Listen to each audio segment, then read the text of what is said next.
running 6.1 Cassiopeia is amazing. It's so good. It's so good.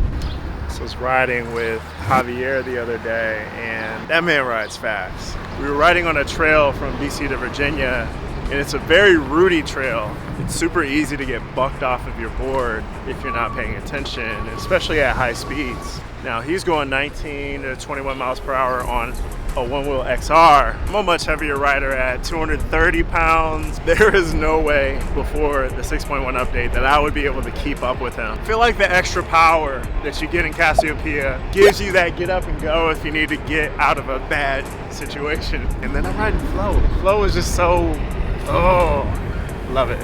Flow now lets you go max speed of 20. Let's see if there is custom yet. No.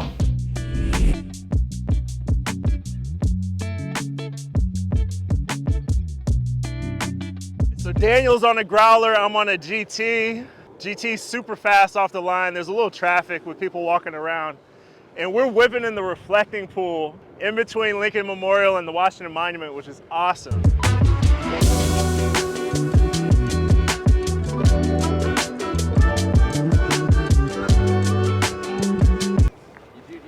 Like, the acceleration is just like.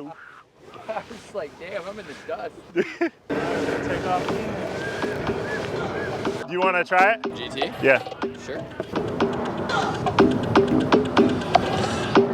It's a nice smooth ride.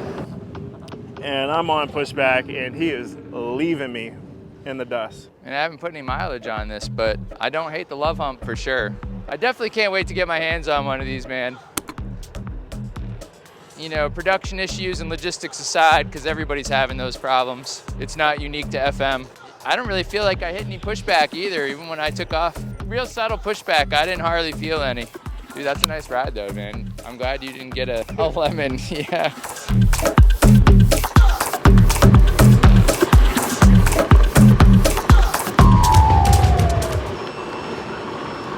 That's the sound of the high-speed pushback safety beep added in firmware 6.1. Kind of sounds like the no heartbeat flatline sound that you hear in hospitals.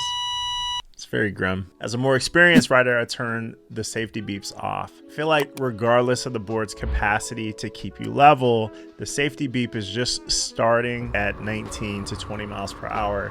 And the board definitely has more headroom than that, even for a heavier rider like myself. Let's talk about pushback. Prior to the 6.1 update, I feel like it was a jarring tilt. Now it ramps you into this more aggressive pushback, but the board will hold that nose at the angle if you choose to push it a little further. I tried riding my XR a bit after riding the GT, and I feel like you can feel the voltage drop a little bit when you're kind of stretching the board past its potential, really. For the GT, it's very sturdy and confidence inspiring. You can push it to get a couple extra miles per hour out of it. I like that the GT is using some of its headroom to prevent nosedives. If you think about it, you're not hearing many nosedives in the community when people talk about the OneWheel GT. Now, the other big safety feature in the 6.1 update is the board's response to your dismount. In the GT's launch, we heard a considerable number of stories about the board ghosting. And after 6.1, I think this is fixed. I tried coming up with a creative way to show this, and let's cut to it now. I have, needs no introduction, Javier Starks, the OneWheelWing. They did with your boy Jake Starks, the OneWheelWing, baby. Jav, you like money, right? I do like money. Now, Jav can do tricks. I can't. And so I have him here today to test something for me. Jav, I'll give you $10 right now if you can land a ghost ride trick on the XR. Okay. I'm gonna film it. I'm gonna come pick y'all up. I'm gonna film it. Okay.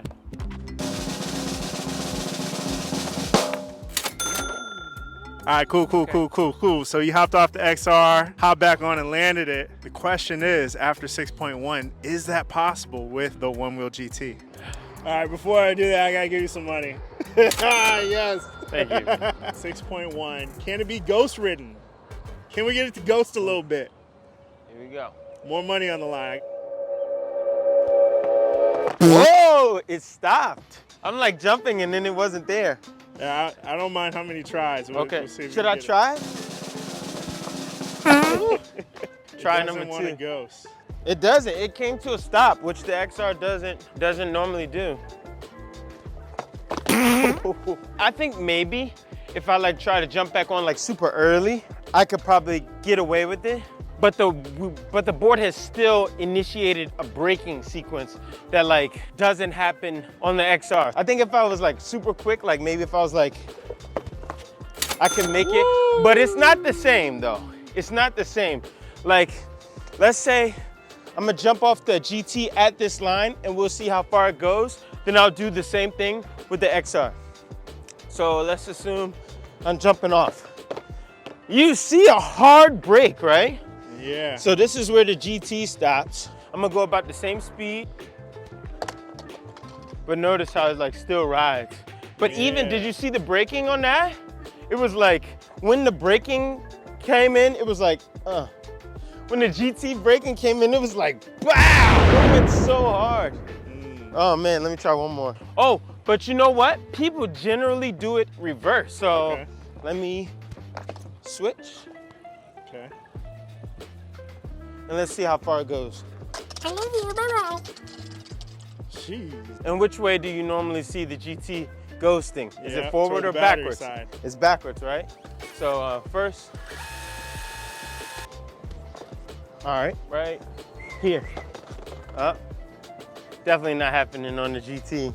Okay, I see you, FM. They definitely applied the brakes. We seen it. I mean, the XR rolled all the way practically to the end of the marble. And the GT's heavier. And it is heavier. In the back. That's a good point. So while we could probably get away with like a quick, like, you know, like a 2-second joint, but it's not right. It's not rolling like it used to. I mean, you accomplished it, so I gotta give you more. I mean, oh man. Bro, you're the greatest. You making it happen. That's Thank you, awesome. man. That's so Thank dope. you. I'm honored. Thank you. Appreciate it. Pushback's improved, ghosting's fixed, flow is better. You have to ask yourself, is now the time to buy a GT? I've had a great time since day one with my GT, and the firmware update definitely made it even better. When I bought the GT, the thing that worried me the most was the larger hub size that didn't accommodate standard tires. I didn't want to send my board to California when I needed a tire change. Now that's less of a worry because Future Motion started offering tires for sale on their website.